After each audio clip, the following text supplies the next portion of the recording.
வணக்கம். என் பேர் நித்யா. இப்போ தான் மழையெல்லாம் விட்டு நல்ல வெயில் அடிக்குது. துணிமணிலாம் நல்லா காய வச்சு எடுக்க முடியுது. அதுக்கப்புறம் பார்த்திங்கன்னா பிள்ளைங்களாம் ஸ்கூலுக்கு போயிட்டாங்க.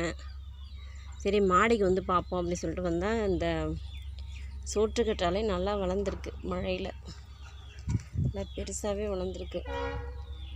இதை வந்து கட் பண்ணி ஃபேஸுக்கு அப்ளை பண்ணால் நல்லாயிருக்கு. எங்கள் வீட்டில் உள்ளவங்களாம் எல்லாத்தையும் இதை பயன்படுத்திக்கிறாங்க. தலைக்கும் போட்டுக்கிறாங்க, முகத்துக்கு போட்டுக்கிறாங்க.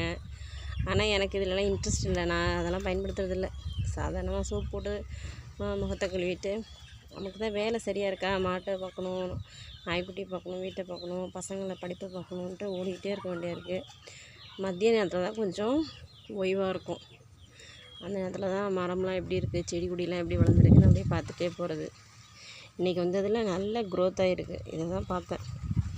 சோற்றுக்கற்றாழையே ஜூஸ் குடிச்சிருக்கோம். சென்னையில் நாங்கள் கொஞ்ச நாள் இருந்தோம். அப்போ வந்து பீச்சுக்கு போகும்போது அங்கே ஜூஸ் தருவாங்க. கொஞ்சம் கசப்பாக இருக்கும். காலை நேரத்தில் வாக்கிங் போகும்போது வாங்கி குடிப்போம். அதெல்லாம் ஒரு காலம்.